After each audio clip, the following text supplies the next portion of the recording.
Hello dear students, I am Sumit sir और आज मैं आपके लिए मैकेनिक्स का लेक्चर नंबर 10 लेकर आया हूँ।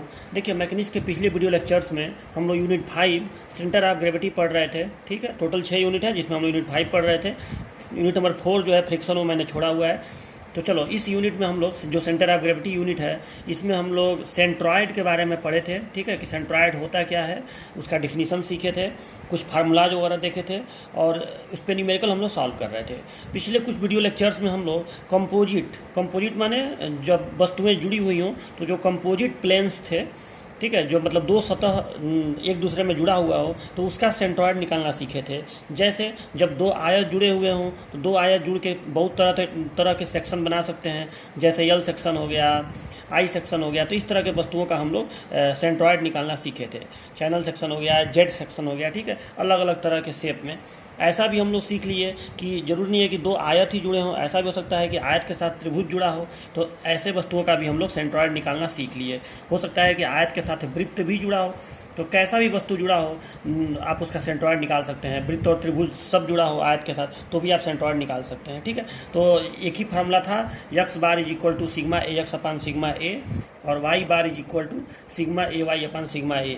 जिसके सिमेट्रिकल होगा वही वाला बार निकालना पड़ेगा। अगर एक्स के सिमेट्रिकल तो एक्स बार, वाई के सिमेट्रिकल तो वाई बार, किसी के सिमेट्रिकल नहीं होगा तो दोनों निकालना पड़ेगा। तो ये पूरा कॉन्सेप्ट था। अब देखिए, आज हम लोग क्या पहले सीखेंगे, तो पहले हम लोग ये सीखेंगे कि ज़रूरी नहीं है कि जब आप सेंट्रॉयड निकालते हैं तो ये जरूरी नहीं है कि केवल उसी वस्तु का निकालें जो प्लेन के रूप में हो, यानी जिसमें क्षेत्रफल हो। ठीक है, जरूरी नहीं हो कि वो समतलीय वस्तु हो सकता है कि वो कोई पिंड हो, मतलब कोई 3 डायमेंशनल वस्तु हो, जैसे बेलन, शंकु, गोला, ऐसी वस्तुएं भी तो आपस में जुड़ सकती हैं। हाँ, केवल अगर शंकु हो उसका मैं बता चुका हूँ कि आधार से 1/4 दूरी पर होता है ऊंचाई का। अगर केवल बेलर हो तो मैं बता चुका हूँ कि बीच में होता है। तो इस तरह से अगर गोला हो तो आपका केंद्र पे होता है। अर्धगोला हो, अगर अर्धगोला हो तो कहाँ पे होता है, तो इस केंद्र से 3r/8, केंद्र से 3r/8 ऊंचाई पर होता है, 3r/8। अर्धवृत्त में और अर्धगोला में अंतर होता है। देखिए, अर्धवृत्त एक समतलीय वस्तु है, ये एक इस तल में स्थित रहेगा, और गोला एक 3 डायमेंशनल, ये 2 डायमेंशनल वस्तु है। ठीक है, और ये 3 डायमेंशनल वस्तु है, इसमें केवल तल है अर्धवृत्त में। तो इसका होता है केंद्र से 4r/3 पाई, 4r/3 पाई ऊपर होता है, और इसका केंद्र से 3r/8 ऊपर होता है। ठीक है, तो ये सारा चीज़ आप लोग सीखे थे। तो अब देखिए, आज हम लोग पहले तो ये सीखेंगे कि अगर 3 डायमेंशनल वस्तु हो, वो अगर जुड़ी हुई हो, तो उनका हम लोग कैसे गुरुत्व केंद्र निकालेंगे या परिकेंद्र निकालेंगे। आप चाहे गुरुत्व केंद्र कहिए चाहे परिकेंद्र कहिए, जब वस्तु एक ही पदार्थ से बनी रहेगी तो गुरुत्व केंद्र और परिकेंद्र समान ही होगा। ठीक है, तो चलिए, जैसे इस तरह का एक क्वेश्चन से समझाता हूँ मैं आपको। तो देखिए, लिखा है क्वेश्चन कि 21 सेंटीमीटर ऊंचाई तथा 8 सेंटीमीटर व्यास का एक ठोस शंकु समान पदार्थ तथा समान व्यास के ठोस बेलन के ऊपर स्थित है, निकाय का गुरुत्व केंद्र ज्ञात कीजिए। मतलब आपसे कह रहा है कि इतने 21 सेंटीमीटर ऊंचाई का और 8 सेंटीमीटर व्यास का एक शंकु है, और शंकु के ऊपर रखा हुआ है बेलन। शंकु जो है एक समान व्यास के ठोस बेलन के ऊपर रखा है, मतलब बेलन है और इतने ही व्यास का बेलन है। ठीक है, अच्छा, बेलन की ऊंचाई नहीं दिया है क्या इसमें? समान व्यास और समान ऊंचाई भी होना चाहिए ना इसमें। चलिए, देखिए, इसमें ऊंचाई जो बेलन का है वो 10 सेंटीमीटर है। ठीक है, तो आपसे कह रहा है कि इतने सेंटीमीटर का और इतने व्यास का एक शंकु है। चलो, मैंने एक शंकु ले लिया, ये मतलब एक शंकु हो गया, और ये शंकु बेलन के ऊपर स्थित है। बेलन का व्यास सेम है, मतलब जितना व्यास इस शंकु का है उतना ही व्यास इसका है। व्यास माने ये जो वृत्त बन रहा है इसका ये, तो उतना ही व्यास इसका भी है, लेकिन इसकी ऊंचाई 10 सेंटीमीटर है। शंकु ज़्यादा ऊंचा है, इसकी ऊंचाई 21 सेंटीमीटर है, और बेलन के ऊपर ऐसे शंकु रखा हुआ है। तो देखो, ये एक निकाय बन गया कि नहीं। ठीक है, अगर आपको नहीं दिख रहा तो मैं आपको ऐसे दिखा दे रहा हूँ कि एक निकाय बन गया कि नहीं। इस तरह से बेलन के ऊपर शंकु रखा है। केवल ये बेलन पूछता तो इसका मध्य में होता है। केवल शंकु पूछता तो शंकु का कहाँ होता है, यहाँ जो केंद्र रहेगा उस केंद्र से 1/4, इस ऊंचाई का 1/4, जो यहाँ पे हाइट है शंकु का, इसका 1/4 पे होता है। ठीक है, तो यहाँ पे क्या है कि ये दोनों ऐसे जुड़ा रहेगा। इस निकाय का, अब एक निकाय इसको कहेंगे, इस निकाय का आपको बताना है कि आधार से कितना ऊंचाई पर इसका परिकेंद्र होगा। ठीक है, या गुरुत्व केंद्र होगा, ये आपको बताना है इस निकाय का। तो चलिए, इसको निकाला जाए। तो देखिए, इसके लिए सबसे पहला काम तो आप इसका फिगर बना लीजिए। तो अब देखिए, जो ये बेलन और शंकु का निकाय बना है, इसको अगर आप सामने से देखेंगे, सामने से, तो अब तो आप ड्राइंग पढ़ चुके हैं ना। तो ड्राइंग में इसका जो एलिवेशन है वो कैसे बनेगा सामने से देखने पर, वो तो एक आयत और त्रिभुज की तरह दिखेगा इस तरह से। तो देखिए, इस तरह से आपको नीचे एक ऐसे आयत दिखेगा, बेलन के लिए आयत बनता है। अब तो आप इंजीनियरिंग ड्राइंग पढ़ चुके हैं, तो मैं आप समझ ही रहे होंगे कि बेलन ऐसे दिखेगा, और ये 10 सेंटीमीटर है तो ज़्यादा ऊंचा नहीं दिखेगा। 8 सेंटीमीटर व्यास है और 10 सेंटीमीटर हाइट है। ठीक, और ये व्यास हो गया और ये हाइट 10 सेंटीमीटर हो गया, ये बेलन हो गया। और इसके ऊपर शंकु है, शंकु थोड़ा ज़्यादा ऊंचा है, तो आप शंकु को ऐसे दिखा दीजिए। शंकु कैसे दिखेगा? त्रिभुज के रूप में। चलो ये इसकी हाइट 21 सेंटीमीटर है, यही तो है। इसको बगल में मैं यहाँ पे दिखा दे रहा हूँ कि ये जो इसका हाइट है ये 21 सेंटीमीटर है, 21 सेंटीमीटर। और ये जो इसका हाइट है ये 10 सेंटीमीटर। और व्यास कितना है? तो व्यास है 8 सेंटीमीटर। ठीक है, चलो ये हो गया। अब देखिए सबसे पहले तो देख लो ये सिमेट्रिकल है, जाहिर सी बात है, ये जो वस्तु है इसके अबाउट सिमेट्रिकल है, तो आपको केवल जिसके सिमेट्रिकल हो वही वाला बार निकालिए। ठीक है, तो आप वाई बार इसमें केवल निकालिए, काम चल जाएगा। ठीक है, तो ये वाई के सिमेट्रिकल है, यहाँ वाई वाई लिख देंगे। तो आप यहाँ मूल बिंदु ले लीजिए यहाँ। ठीक है, ये मूल बिंदु हो गया 0 0। ठीक है, ऐसे लिख दीजिएगा। तो ये मूल बिंदु हो गया। अब आपको केवल यहाँ पे थोड़ा सा इसको सही से कर रहा हूँ, तो आपको केवल यहाँ पे निकालना है क्या? यहाँ पे केवल आपको वाई बार ही निकालना है, क्योंकि ये वाई वाई के सिमेट्रिकल है। चलो तो अब देखिए कैसे आप इसको निकालेंगे। तो अब यहाँ पे देखिए आप सीधे देखो, बात यह है कि जब ये बॉडी रहेगा, 3 डायमेंशनल बॉडी माने पिंड रहेगा, तो जब पिंड रहेगा तो उस केस में आप सूत्र जो भी लिखिएगा, चाहे एक्स बार का चाहे वाई बार का चाहे दोनों का, उसमें आप क्षेत्रफल का प्रयोग मत करिएगा, उसमें आप आयतन का प्रयोग करिएगा। मतलब सूत्र लिखिएगा सिग्मा भी एक्स अपान सिग्मा भी। चाहे परिकेंद्र पूछे चाहे गुरुत्व केंद्र पूछे, आप आयतन का प्रयोग करिएगा। अगर 3 डायमेंशनल वस्तु होगा तो 2 डायमेंशनल होगा तो चाहे परिकेंद्र पूछे चाहे गुरुत्व केंद्र पूछे, उसको भी गुरुत्व केंद्र कह सकता है, ऐसा नहीं है। तो उसमें आप केवल एरिया का प्रयोग करिए, sigma A X upon sigma ए, यही ध्यान देना है आपको। तो इसमें आप सिग्मा भी एक्स अपान सिग्मा भी का प्रयोग करिएगा। ठीक है, देखो असली बात यह है कि अगर आप गुरुत्व केंद्र के लिए, रियलिटी में गुरुत्व केंद्र के लिए भार का प्रयोग होना चाहिए। मतलब ऐसे लिखना चाहिए आपको कि x bar is equal to, आपको लिखना चाहिए x bar is equal to sigma W X upon sigma W, और इसका विस्तार हो जाएगा W1x1 प्लस W2x2 बटे W1 प्लस W2। ठीक है, मतलब इसका भार और इसका परिकेंद्र का दूरी, यहाँ पे WY लिख दीजिए क्योंकि ये Y के सिमेट्रिकल है ना। तो W1y1 W2y2 बटे W1 प्लस W2। तो यहाँ पे W1 इसका भार, Y1 इसके परिकेंद्र का दूरी नीचे से, Y2 इसके परिकेंद्र का दूरी नीचे से, यही तो होगा। ठीक है, लेकिन अगर आप इसमें से इस पूरे में से अगर आप इसको द्रव्यमान के रूप में लिखें तो W1 को M1G1 नहीं, M1G लिख सकते हैं कि नहीं? ऐसे M1G_Y1 प्लस इसको M2G_Y2, तो G और नीचे भी G है तो G सारा कॉमन हो जाएगा, तो क्या हो जाएगा ये M1Y1 प्लस M2Y2 बटे M1 प्लस M2 हो जाएगा। अब चूंकि आपको क्वेश्चन में दिया है कि ये समान पदार्थ का बना हुआ है, ठीक है, मतलब एक ही लकड़ी का ही पूरा बना हुआ है चाहे लोहे का पूरा बना हुआ है, तो जब पदार्थ समान है, नहीं भी दिया रहे तो आप समान पदार्थ ही मान के चलिएगा। तो जब पदार्थ समान है तो आप द्रव्यमान बराबर आयतन गुणे घनत्व, तो घनत्व हर जगह नियत होगा, तो आप इसको लिख सकते हैं V1 रो Y1 प्लस V2 रो Y2 बटे V1 रो 1 प्लस V2 रो 2। ठीक है, सॉरी V1 रो प्लस V2 रो, तो ऊपर से भी रो कॉमन ले लेंगे, नीचे से भी रो कॉमन लेंगे, तो घनत्व कट जाएगा, तो आ जाएगा V1 Y1 plus V2 Y2 बटे V1 प्लस V2। तो बताओ आयतन वाला सूत्र आ गया कि नहीं, कि सिग्मा भी वाई अपन सिग्मा भी, वही सूत्र आया कि नहीं? तो वही बात है ना, इसीलिए आपको इतना सब दिखाने की जरूरत नहीं है। बस याद रखिए कि जब आयतन जब गुरुत्व केंद्र पूछे और 3 डायमेंशनल वस्तु का, चाहे परिकेंद्र पूछे 3 डायमेंशनल वस्तु का, तो आयतन का प्रयोग करिएगा। तो यहाँ केवल वाई बार का सूत्र आप लिख दीजिए कि वाई बार बराबर सिग्मा भी वाई लिखिएगा यहाँ पे आयतन बटे सिग्मा भी, तो हो गया V1 Y1 plus V2 Y2, 2 part में विस्तार करेंगे, 2 ठे रेगुलर बॉडी है इसमें, ठीक है, बटे V1 प्लस V2 हो गया। अब आप V1 पता कर लीजिए, V2 पता कर लीजिए, Y1 Y2 पता कर लीजिए। तो V1 क्या होगा, तो इसको आप 1 मान रहे हैं ना, इसको आप 1 मान रहे हैं, इस वस्तु को 2 मान रहे हैं, ठीक है। तो इस V1 क्या है, इसका जो परिकेंद्र होगा, इसका नीचे से दूरी है, मतलब एक तरह से ये G1 है, ठीक है, यहाँ पे कहीं G1 होगा, उसका ये दूरी है।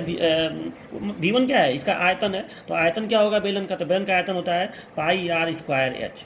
तो इसको आप सॉल्व कर लीजिएगा, तो पाई, और देखो अभी पाई को पाई ही रहने दो क्योंकि नीचे भी पाई मिलेगा ऊपर भी पाई मिलेगा, तो पाई कट जाएगा, तो पाई का मान रखने की जरूरत नहीं है, ठीक है। आर का मान 8 है, 8 सेंटीमीटर, तो नहीं 4 है ना, यहाँ पे 4 है, तो 4 का वर्ग, और एच का मान कितना है इसके लिए, तो 10, ठीक है। तो ये हो गया आपका 16 दाम 160 पाई, 160 पाई सेंटीमीटर क्यूब हो जाएगा, ठीक है, 160 पाई सेंटीमीटर क्यूब, ये हो गया V1। इसी तरह से V2 का मान क्या हो जाएगा, तो V2 जो होता है 1/3 पाई आर स्क्वायर एच होता है, ठीक है। तो आप पाई को पाई ही रहने दीजिए, और आर का मान यहाँ पे क्या है, तो 8 ही है, 4 ही है, ठीक है। तो ये हो गया, और एच का मान यहाँ पे कितना है, 21, और बटे में 3 है, ठीक है। तो यहाँ पे 3 सत्ते 21, ठीक है। और ये कितना हो जाएगा, 16 सत्ते 112 हो गया ना, तो ये 112, 16 सत्ते 112 पाई स्क्वायर हो जाएगा, ठीक है। तो 112 पाई सेंटीमीटर क्यूब हो जाएगा, ठीक है। चलो, तो ये हो गया आपका इतना V1 और V2 का मान हो गया। अच्छा, इसी तरह से अब Y1 Y2 का मान निकालिए। तो Y1 क्या है, तो Y1 है यहाँ से इसका परिकेंद्र या गुप्त केंद्र, ठीक है। तो कितना हो जाएगा ये, तो हो जाएगा आपका 10 का आधा 5, आधे पे होता है ना बेलन का, बताया हूँ ये आपको। तो ये 5 सेंटीमीटर हो गया। और Y2 कितना हो जाएगा, तो इसका परिकेंद्र शंकु का कहाँ पे होता है, नीचे से 1/4 पे, मतलब G2 जो है ये यहाँ से 1/4 यानी 21/4 पे होगा, 21/4 पे। लेकिन निर्देशांक तो आपको यहाँ से बताना है ना, कोऑर्डिनेट तो यहाँ से बताना है। तो 10 + 21 10 + 21/4, ठीक है। ये हो गया आपका, तो Y2 निकल गया। अब ये दशमलव में आएगा। चलिए, तो इसको सॉल्व करेंगे आप, तो शायद 15.25 सेंटीमीटर आएगा, ठीक है। चलो, तो इसको आप कर लीजिएगा। और अब ये केवल मान ले जाके आपको वाई बार में रख देना है, ठीक है। आप केवल मान ले जाके यहाँ पर रख दीजिए, V1 Y1 + V2 Y2 बटे V1 + V2। पाई पाई आपका कट जाएगा, ठीक है। ऊपर से भी पाई और नीचे से भी पाई कॉमन ले लेंगे, तो पाई पाई आपका कट जाएगा, ठीक है। तो केवल क्या बचेगा, मैं सीधे लिख दे रहा हूँ यहाँ पे। तो देखिए, करने पर इतना आ रहा है, वाई बार = 9.22 सेंटीमीटर, ठीक है। तो 9.22 का मतलब क्या हुआ कि देखो यहाँ से यहाँ तक 10 है, तो 10 से थोड़ा नीचे, मतलब यहाँ पे कहीं G आ रहा है, देख रहे हैं ना, यहाँ से मतलब ये जो डिस्टेंस है ये वाई बार आ रहा है, और 9.22 सेंटीमीटर ये आ रहा है, ठीक है। तो कहीं इसको बगल में ऐसे दिखा भी आप सकते हैं कि ये है वाई बार बराबर 9.22 सेंटीमीटर, ठीक है। चलिए, तो इसको कहीं अलग से आप लिख दीजिएगा यहाँ पे ऐसे कि वाई बार = 9.22 सेंटीमीटर। चलो, ये जो था ये आयत नंबर 1 था ना, और ये आयत नंबर, ये जो है आकृति नंबर 2 था। चलो, तो ये हो गया आपका।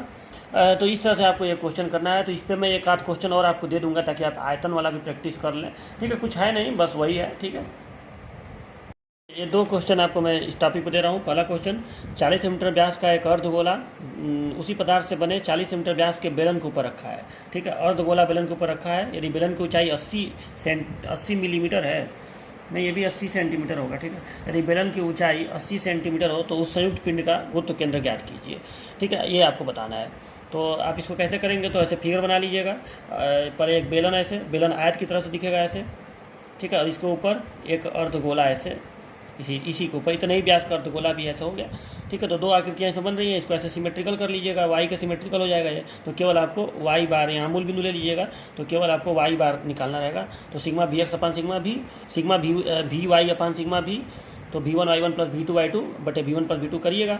इसका ध्यान दीजिएगा, इसका यहाँ से 3r/8 होता है, यहाँ से 3r/8, ठीक है। तो यहाँ से जोड़ लीजिएगा इस ऊंचाई को और कर लीजिएगा। बहुत आसान सा क्वेश्चन है, ठीक है। अच्छा, इस बेलन का ये कितना होगा, बेलन का ऊंचाई, तो देखो ये बेलन का व्यास जितना ये होगा उसका आधा ये होगा, क्योंकि ये त्रिज्या है, याद रखिएगा त्रिज्या है। तो मान लो कि ये 40 सेंटीमीटर व्यास दिया है, तो ये 20 सेंटीमीटर हो जाएगा, ये ध्यान दीजिएगा, ठीक है। ये त्रिज्या कितना हो जाएगा, 20 सेंटीमीटर।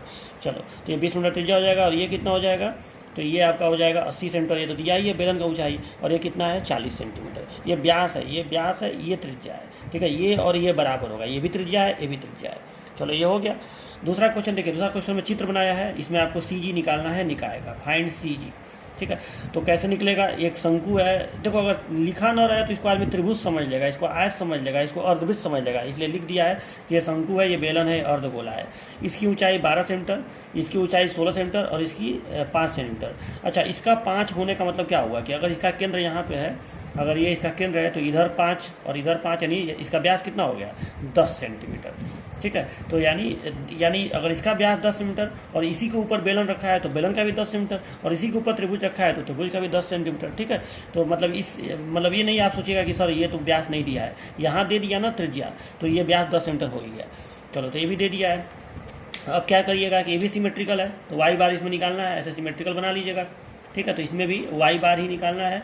यहाँ मूल बिंदु, ठीक है। यहाँ वाई ऐसे कर दीजिएगा, यहाँ 0 0 कर दीजिएगा, और फिर sigma A Y upon sigma we Y upon sigma we करिएगा, तो V1 plus V2 plus V3 और सबका यहाँ से निकाल लीजिएगा मूल बिंदु से। तो ध्यान दीजिएगा यहाँ पे अर्धगोला में कि अर्धगोला में यहाँ से 3R, ऐसे अर्धगोला है इस तरह से, तो यहाँ से 3R/8 होगा, यहाँ से तो यहाँ से ये कितना होगा, तो त्रिज्या में से मतलब 5 में से आप घटा दीजिएगा 3R/8, तब जाके y1 निकलेगा। फिर से सुन लीजिए, 5 में से घटा दीजिएगा ये 3R/8, तो नीचे से ये चीज़ निकल जाएगा। यही ना y1 है कि यहाँ से कितने दूरी पर वो है, ठीक है। और उसके बाद y2 निकाल लीजिएगा। y2 निकालने के लिए इस 16 का आधा यहाँ से 8 पे होगा, यहाँ से, लेकिन आपको यहाँ से बताना है, तो उसमें 8 में ये 5 जोड़ दीजिएगा तो 13 हो जाएगा।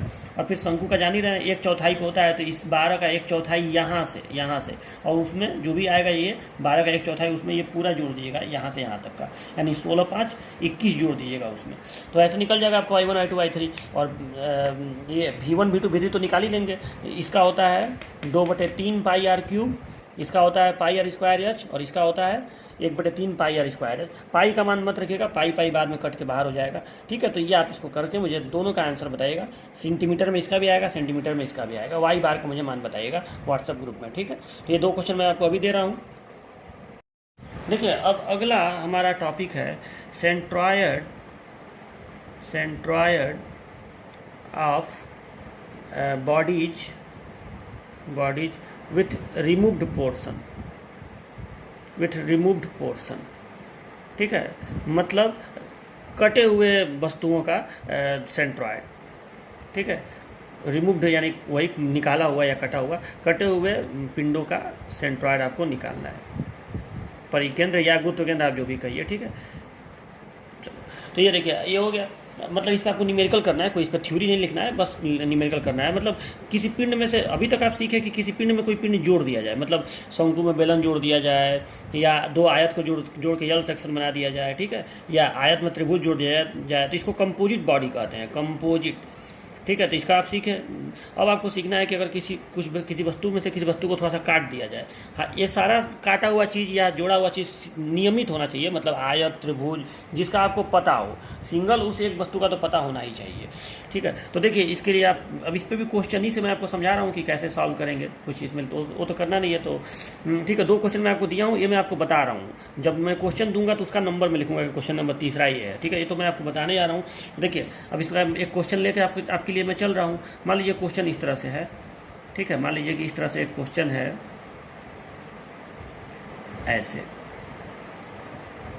मान लो इस तरह का एक वस्तु है, ठीक है, ये चीज़ दिया है सपोज डेट 10 सेंटीमीटर, ये चीज़ मान लीजिए दिया है 5 सेंटीमीटर, ठीक है, और ये चीज़ दिया है ये जो यहाँ पे एक ये ऐसे कट हुआ है इसमें, ठीक है। तो ये चीज़ आपको दिया है 2 सेंटीमीटर और ये भी चीज़ दिया है 2 सेंटीमीटर, और इसको ऐसे छायांकित कर दिया जाता है क्योंकि इससे ये पता चले कि वस्तु इतने ही दूर है, ठीक है। तो थोड़ा सा ऐसे शैडो इसमें हल्का हल्का ऐसे कर देते हैं, ठीक है, मतलब वस्तु इतने ही दूर है, ठीक है, मतलब इतना दूर ये कट है इसमें, ठीक है। अब इसका आपको बताना है फाइंड सेंट्रॉयड, इस वस्तु का आपको सेंट्रॉयड बताना है कि कहाँ पे होगा, ठीक है। इस तरह की एक वस्तु है, ये 10 ये 5 और इसमें एक वर्ग, देखिए वर्ग का शेप हुआ ना, तो 2 सेंटीमीटर गुणे 2 सेंटीमीटर का एक वर्ग इसमें से काट दिया गया है, ठीक है। और ये वर्ग कहाँ पे है ये दिखाने के लिए आपको ये भी बता देगा कि ये वर्ग जो है वो बीच में है, ठीक है।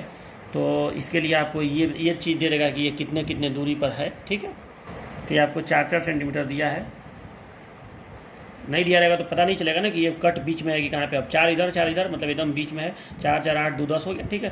तो इस तरह से ये बीच में एक वर्ग का कटिंग है और आपको ये सारा चीज़ दे दिया। अब आपको बताना है कि इसका सेंट्रॉयड कहाँ पे होगा।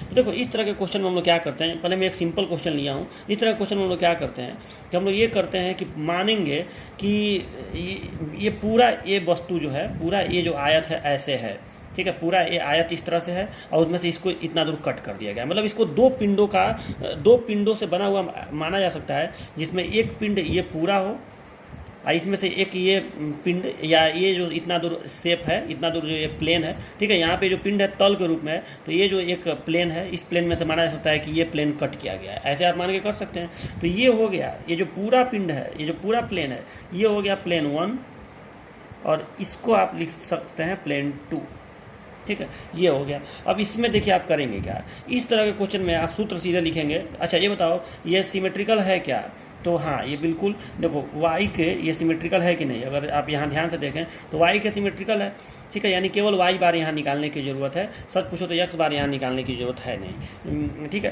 क्योंकि सिमेट्रिकल इसके सिमेट्रिकल नहीं है। आप यहाँ पे कहीं भी एक लाइन खींचें तो ऊपर नीचे सेम नहीं मिलेगा, ठीक है, अगर ऐसे लाइन खींच दे तो ऊपर खाली वाला पोर्शन मिल रहा है, नीचे पूरा मिल रहा है, ठीक है, तो इसके ये सिमेट्रिकल है, ठीक है। अगर आप नहीं भी सिमेट्रिकल माने, अब आप इसी को अगर आप लेके इसी को मूल बिंदु लेके निकाल लें तो आपका यक्स बार निश्चित है कि 10 का आधा 5 आएगा, क्योंकि वो सिमेट्रिकल है, ठीक है। तो इसीलिए यक्स बार तो जुबानी निकल जा रहा है, तो इसीलिए सिमेट्रिकल वाला फ़ायदा उठा लेना चाहिए। तो हाँ ये सिमेट्रिकल है, तो अगर ये सिमेट्रिकल है, इसको कहीं थोड़ा सा किनारे लिख देंगे, तो आप इसको ऐसे कर सकते हैं।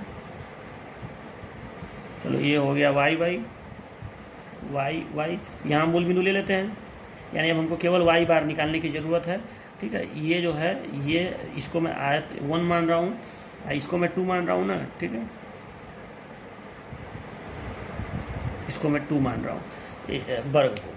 तो अब देखिए, तो अब इसमें हम लोग करेंगे क्या कि वाई बार का सूत्र लिखेंगे, लेकिन अब ध्यान दीजिएगा वाई बार का सूत्र इसमें हम लोग ये नहीं लिखेंगे कि sigma A Y upon sigma ए, ये गलती नहीं करेंगे। इसमें हम लोग सीधे जानते हैं क्या लिखेंगे, हम लोग लिखेंगे, इसको मैं 1 माना हूँ तो इसमें हम लिखेंगे सीधे A1 Y1 और -A2 Y2, क्योंकि इसमें ये चीज़ कटा हुआ है, ठीक है। तो A1 Y1 में से निकाल देंगे A2 Y2 को, अब बटे में A1 -A2, ये ध्यान देना है। हाँ अब ऐसा करके इसको मत लिखिएगा कि sigma A Y upon sigma ए बराबर A1 Y1 -A2 Y2, ये करके आपको नहीं लिखना है, क्योंकि सिग्मा का मतलब होता है जोड़ना, घटाना नहीं उसका मतलब होता है। तो देखो काम वही करना है, लेकिन ये चीज़ आपको लिख के ये नहीं लिखना है, सीधे ये लिखना है, ठीक है, सीधे ये फार्मूला आपको लिखना है, y bar is equal to A1 Y1 -A2 Y2 बटे A1 -A2। अगर ये सिमेट्रिकल नहीं होता तो x बार बराबर भी लिखा था A1 X1 -A2 X2 बटे A1 -A2, ठीक है। तो चलो यहाँ पे तो वाई बार आपको ऐसे लिखना पड़ेगा, यही आपको बस ध्यान देना है। तो यहाँ पे आप अब A1 A2 का मान निकालिए, Y1 Y2 का मान निकालिए। तो देखो A1 साफ दिख रहा है, A1 मैंने इसको माना है ना, अगर ये नहीं कटा होता तो ये हो जाता, तो 10 × 5 साफ दिख रहा है, तो 10 × 5 बराबर 50 सेंटीमीटर स्क्वायर।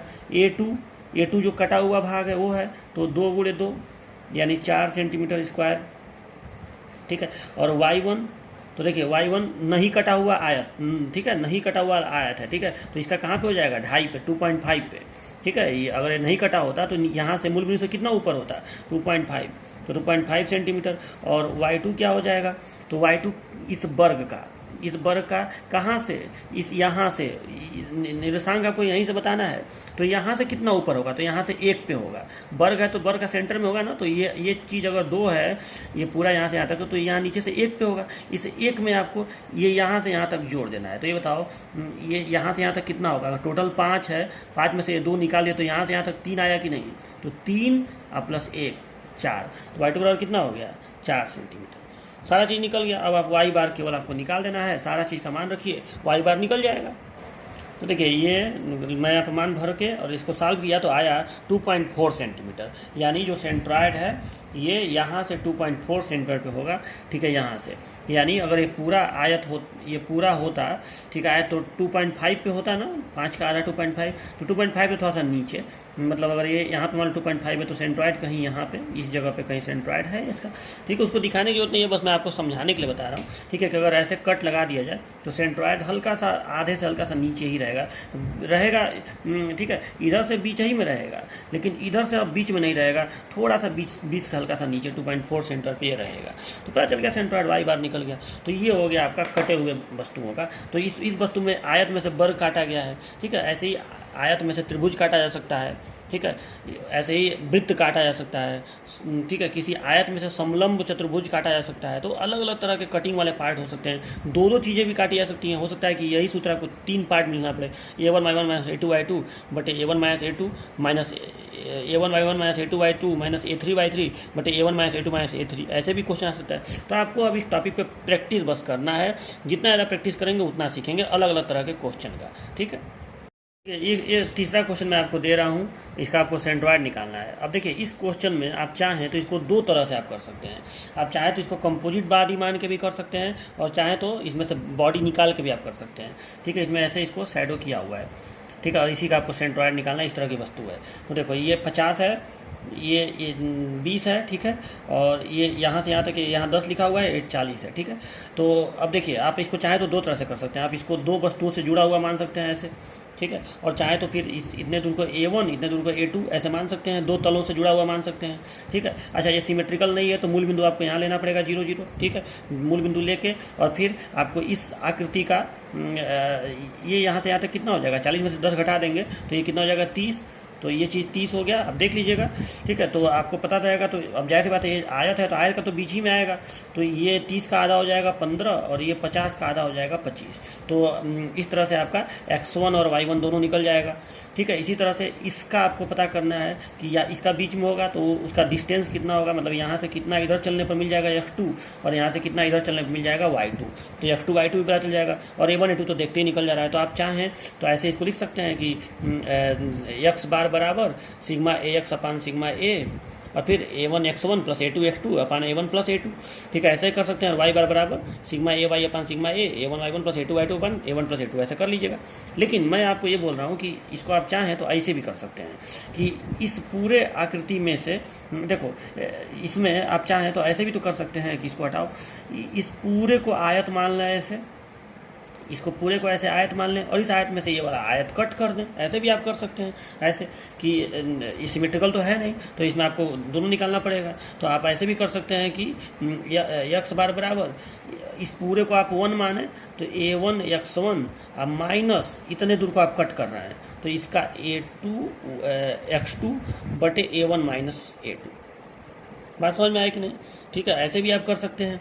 और अब देखिए तो यहाँ पे आप जब करेंगे इसको तो अभी इसमें A1 इसको आप माने हैं, ध्यान से सुन लीजिए, इसको आप माने हैं A1, ठीक है, इसको तो इसका कितना हो जाएगा, तो यहाँ से यहाँ तक x1 कितना हो जाएगा, 40 का आधा 20 होगा, याद रखिएगा 40 है ना ये पूरा आएगा, तो 40 का आधा 20 होगा और 50 का आधा 25 होगा, x1 और y1, ठीक है। x2 y2 कितना होगा, तो देखो ये जो आयत है इसका आपको पता करना पड़ेगा साइज, तो ये अगर 20 है तो ये और टोटल 50 है तो ये 30 हो गया, ठीक है, और ये कितना हो गया 10। तो अब यहाँ से आपको इसका देखना पड़ेगा कितना इधर चलने पर मिलेगा, तो यहाँ से 10 का आधा 5 चलने पर मिलेगा, तो 5 में आप इसको जोड़ देंगे 30 को, तो मतलब इस तरह से आपका x2 निकल जाएगा। तो मतलब ऐसे करके आप बहुत आसानी से दोनों विधियों से इसको सॉल्व कर सकते हैं। इसमें ऐसा क्वेश्चन है तो आप इसका x बार y बार निकाल के और खुद निकाल के देखिएगा कि दोनों विधियों से सेम आ रहा है कि नहीं, एकदम सेम आएगा, ठीक है। x बार y बार का मान एकदम सेम टू सेम आएगा, मूल बिंदु दोनों के लिए यहीं पर रहेगा, तो दोनों के लिए एकदम x बार y बार चाहे उस विधि से करें चाहे इस विधि से करें आपका सेम ही आएगा, ठीक है। तो इसको आप करिएगा अपने मन से। चौथा क्वेश्चन मैं आपको ये दे रहा हूँ कि एक अर्धवृत्त है, ठीक है, ये अर्धवृत्त है, यहाँ लिख दिया है फाइंड सेंट्रॉयड, ठीक है। तो जब सेंट्रॉयड लिख दे तो आप उसको तल ही मान के चलिएगा, मतलब आप ये अर्धवृत्त है और ये आपका जो कटिंग पोर्शन है वो वर्ग है।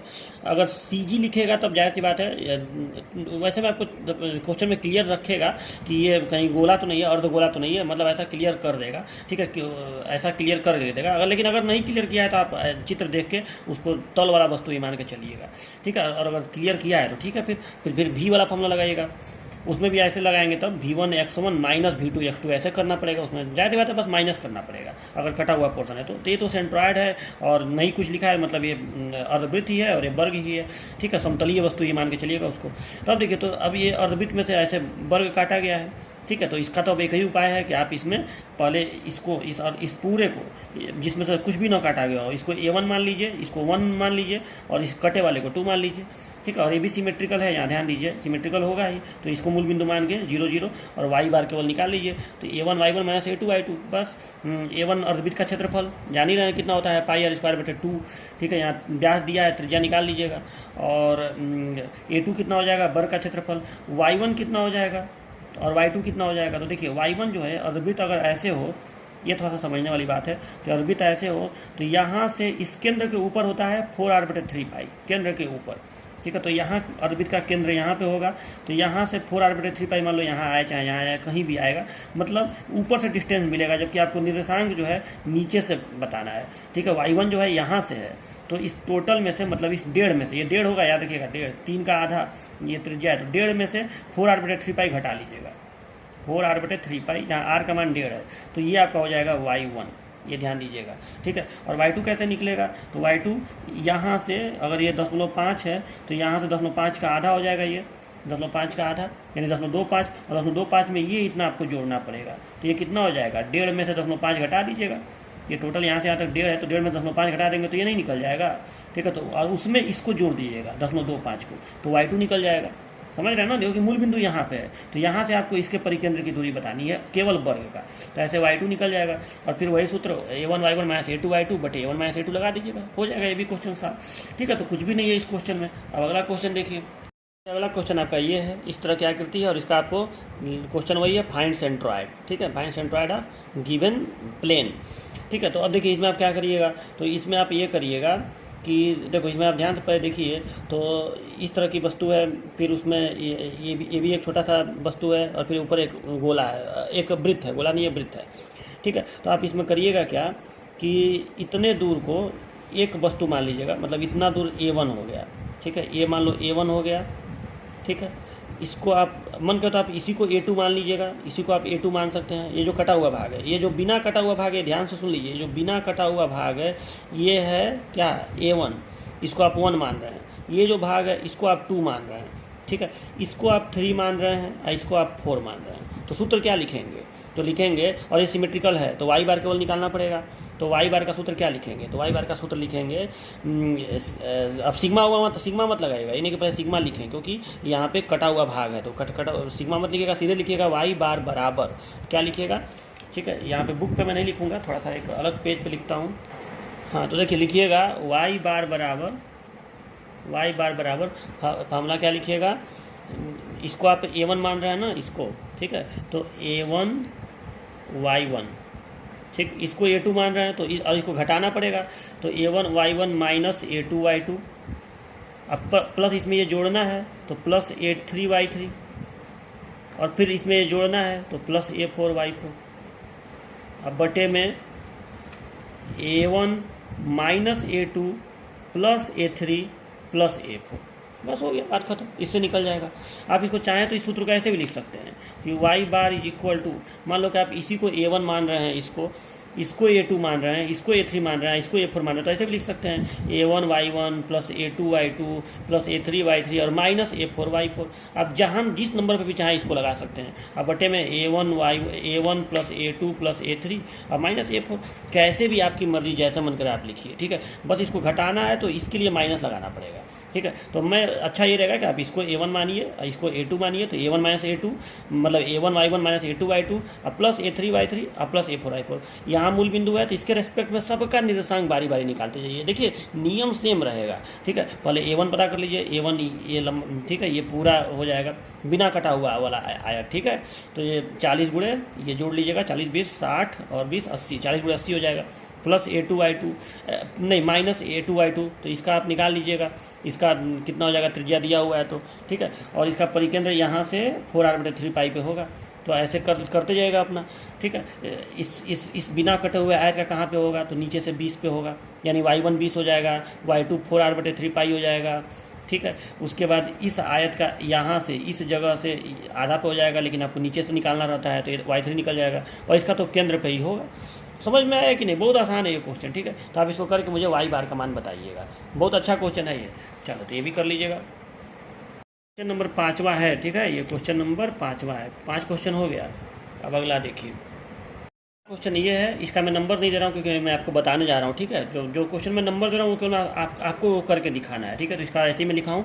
देखो ये बहुत इंपॉर्टेंट क्वेश्चन है, देखो इस तरह का क्वेश्चन बहुत एग्जाम में कई बार पूछा है, तो ये बहुत ज़्यादा इंपॉर्टेंट क्वेश्चन है, इसको तैयार रखिएगा। इसमें बस लिख देगा कि चित्र में दर्शाए गए आकृति का सेंट्रॉइड निकालिए, ठीक है। अब देखिए कई बार ऐसा क्वेश्चन पूछा है, तो देखिए इसमें आप साफ देखिए, तो एक समलंब चतुर्भुज है, देखो छायांकित है जितना दूर, मतलब आपको क्या दिख रहा है कि एक समलंब चतुर्भुज है, उसमें से अर्धवृत्त काट दिया गया है, यही ना है, समलंब में से अर्धवृत्त काटा गया है। तो आप इसमें से सूत्र क्या लिखेंगे, तो और देखो सिमेट्रिकल है ये, तो पहले तो देख लीजिए सिमेट्रिकल है कि नहीं, तो सिमेट्रिकल है, जाहिर सी बात है। तो जब सिमेट्रिकल है, ऐसे करेंगे तो सिमेट्रिकल तो हो ही जाएगा। तो जब ये सिमेट्रिकल है तो आप इसी को मूल बिंदु मानिए, इसको मूल बिंदु मानिए 0 0, ठीक है। तो आप सीधे केवल y बार निकालिए, तो y बार का फार्मूला क्या लिखेंगे, तो दो आकृतियां हैं, इस पूरे समलंब को आप a1 मानिए, तो a1 y1 minus a2 y2 अब बटे में A1 माइनस A2 हो गया। अब इसका मान पता करिए। तो देखो A1 का मान बहुत आसानी से आप निकाल सकते हैं, समलंब का क्षेत्रफल। तो समलंब का क्षेत्रफल क्या होता है, हाफ इंटू पैरेलल समांतर भुजाओं का योग, तो 9 + 6, ठीक है, इंटू ऊंचाई 4, इसको आप कर लीजिएगा, ठीक है। तो ये आ जाएगा आपका 9 × 15 और 15 दूना 30 हो जाएगा, ठीक है। तो ये 30 सेंटीमीटर स्क्वायर हो जाएगा, ठीक है। तो A1 निकल गया, ठीक है। अच्छा, इसी तरह से A2 निकालिएगा।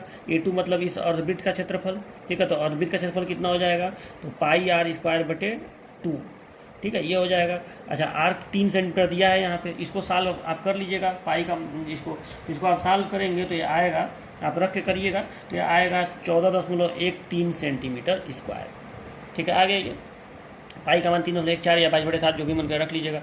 अब इसके बाद y1 पता करिएगा। तो y1 कितना हो जाएगा, तो देखिए y1 क्या है, समलंब का परिकेंद्र है। तो देखो मैं आपको पढ़ाया था, जब मैं आपको पहले दिन चैप्टर पढ़ाया था तो एक टेबल बनवाया था जिसमें समलंब का आपको बताया था कि ये समलंब है।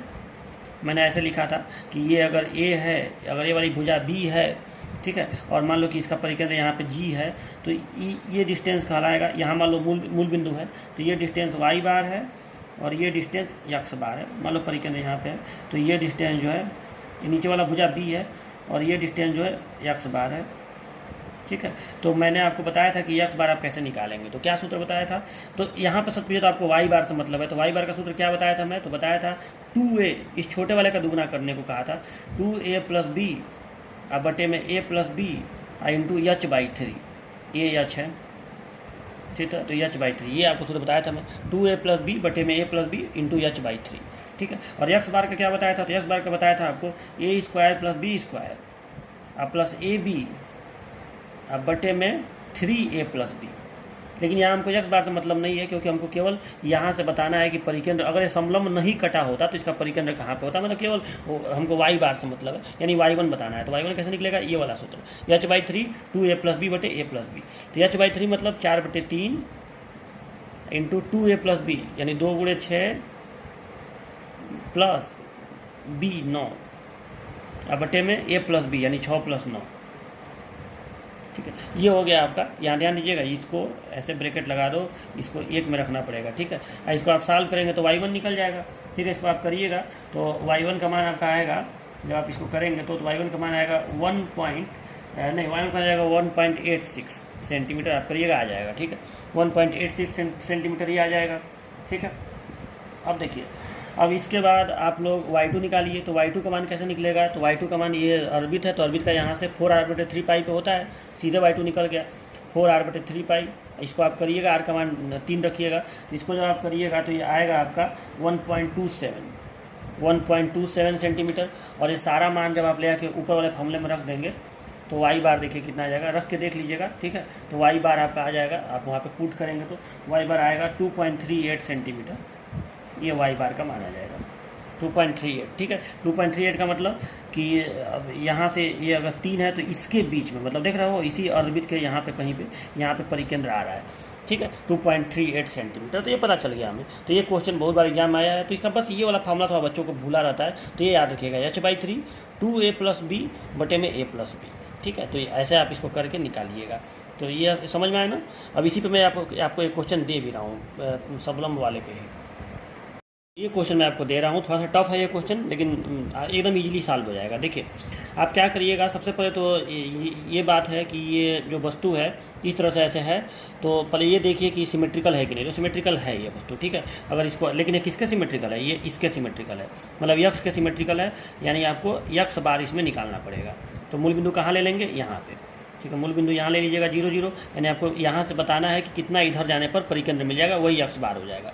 अच्छा, इसमें कौन कौन सी आकृति बन रही है, तो देखो 2 आकृतियों का जोड़ना तो ये संभव नहीं है, क्योंकि देखो अगर ये ऐसे होता ना, अगर ये ऐसे होता, सीधा ऐसे होता, तब तो ये चैनल सेक्शन की तरह होता, सी सेक्शन की तरह, और आप इसमें 2 आयत नहीं, ऐसा मैं कराया था एक क्वेश्चन, 3 आकृतियाँ जोड़ के आप इसको कर लेते, लेकिन ये ऐसा नहीं है, ठीक है। इसमें ऐसे ये तिरछा है। तो जब तिरछा है तो इसमें आप क्या करिए कि इसको आप एक पूरा आयत मान लीजिए, इसको, ठीक है। इसको आप अगर एक पूरा आयत ऐसे मान लें इसको, तो इस आयत में से अगर एक समलंब घटाया जाए तो ये हो जाएगा कि नहीं, ठीक है। तो इस पूरे आयत को 1 और ये जो समलंब है इसको आप 2 मान लीजिए। तो सूत्र इसमें लिखेंगे x बार बराबर a1 x1 minus A2 x2 बटे A1 माइनस A2।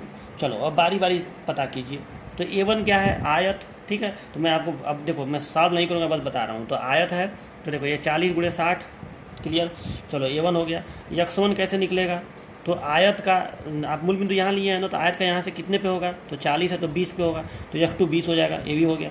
A2 भी आप निकाल ही लेंगे, समलंब का क्षेत्रफल निकाल ही लेंगे। देखो ये दिया हुआ है 30 है, ऐसे यहाँ लिखा हुआ है ना, तो ये भुजा 30 है और ये भुजा कितनी हो जाएगी, 60 में से घटा दीजिएगा 10 और 10 20 घटा दीजिएगा, तो यहाँ से यहाँ तक 40 हो गया। अच्छा, और ये ऊंचाई यहाँ से यहाँ तक कितना हो जाएगा समलंब का, ये हाइट, तो 40 में से ये 15 घटा दीजिएगा। देखो सब कुछ दिया हुआ है, 40 में से 15 घटा दीजिएगा तो ये हाइट निकल गया।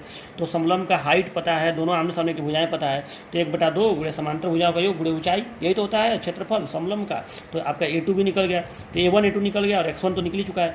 अच्छा, अब x2 थोड़ा सा भारी है, इसको ध्यान से समझिए। x2 कैसे निकालेंगे, यानी वाट इज x2, x2 है क्या, तो ये जो समलंब है इसका परिकेंद्र है यहाँ से इसके परिकेंद्र की दूरी है। तो अब ध्यान से सोचो कि अगर समलंब ऐसे होता है, अगर समलंब इस तरह से होता है, तो यहाँ से जो इसका हाइट होता है ना, यहाँ से जो इसका हाइट होता है उसका सूत्र होता है, मतलब यहाँ से इस जगह से उसका फार्मूला होता है क्या, तो उसका फार्मूला होता है ये 2a + b upon a + b × h/3, ये फार्मूला होता है, ठीक है। तो अब यहाँ पे आप ध्यान से देखिए, तो आपको यहाँ से नहीं बताना है, ठीक है। अगर यहाँ से, अब देखो समलंब का बड़ा वाला भुजा ये है और छोटा वाला भुजा ये है, तो अगर यहाँ से आपको बताना होता है कि इसका परिकेंद्र कहाँ पे है, तो आप क्या करते 2 × 30 अब प्लस ये चीज़ यानी 40, तो ऐसे करते 2 × 30 + 40 बटे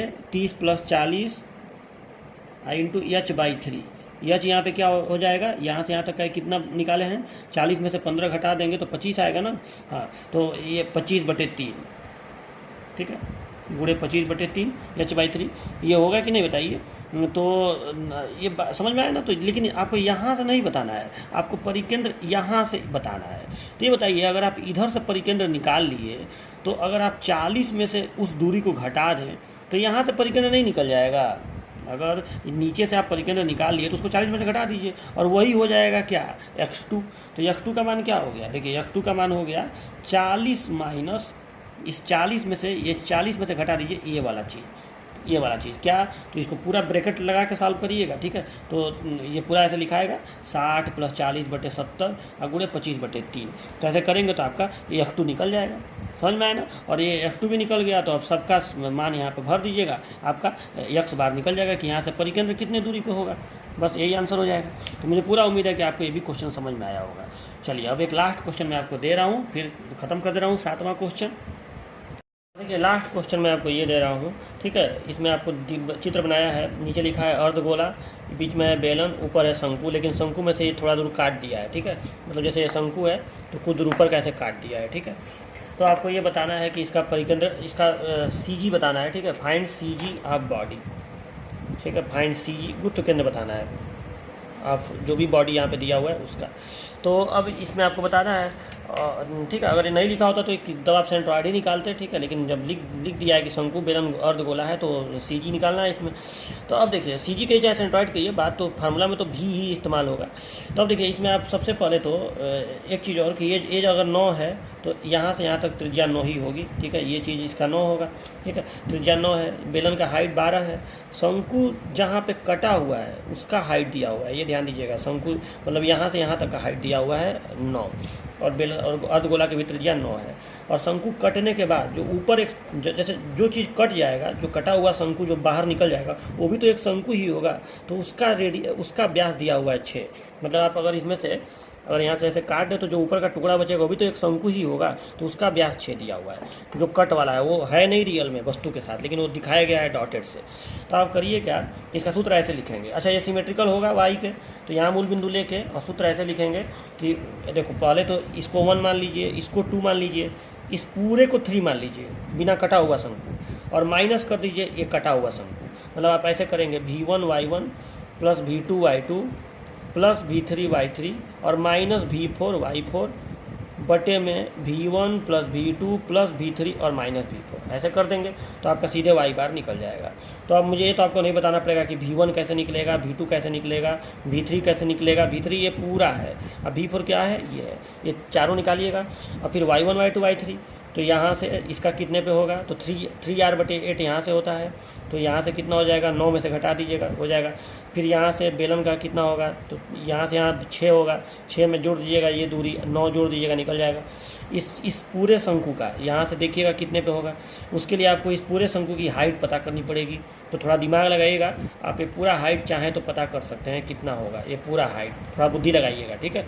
तो आप ये पूरा हाइट शंकु का, बिना कटा हुआ शंकु जो था उसका हाइट आप निकाल सकते हैं। हल्का सा दिमाग लगाइएगा, समरूप त्रिभुज वगैरह का प्रयोग करिएगा, निकल जाएगा, ठीक है। तो अब इस तरह से आप निकाल लीजिएगा Y3 कितना होगा, और Y4 केवल इस कटे हुए शंकु का यहाँ से कितना पे होगा। तो जब ये हाइट आप निकाल चुके रहेंगे इस वाले शंकु का, तो उसका 1/4 और उस 1/4 में ये पूरा यहाँ से यहाँ तक का जोड़ दीजिएगा, तो Y4 निकल जाएगा। ऐसे करिएगा, थोड़ा बुद्धि लगेगा। अब ज़्यादा हिंट देना भी ठीक नहीं है हर क्वेश्चन में, ठीक है। तो आप इसको करिएगा। तो ये 7 क्वेश्चन मैं आपको दे रहा हूँ, 7 करके आप व्हाट्सअप ग्रुप में लाइन से आंसर भेजिएगा ताकि मैं मिला सकूँ, ठीक है। चलिए, तो ये आपका हो गया। अब देखिए इस चैप्टर में बस एक चीज़ बाकी है जिसको मैं नेक्स्ट लेक्चर में ही बताऊँगा, और वो है डेरिवेशन। डेरिवेशन करना है आपको कुछ चीज़ों के, सेंट्रॉयड और सेंटर ऑफ ग्रेविटी का, तो वो मैं आपको नेक्स्ट टर्न पे बताऊंगा। बस वो डेरिवेशन जो इंटीग्रेशन के माध्यम से आप डेरिवेशन करते हैं वो आपको करना है। तो बस एक लेक्चर में ये पूरा चैप्टर अब समाप्त हो जाएगा। न्यूमेरिकल नहीं है, न्यूमेरिकल बस इतना ही है। तो चलिए मिलते हैं नेक्स्ट लेक्चर में, तब तक के लिए बाय बाय।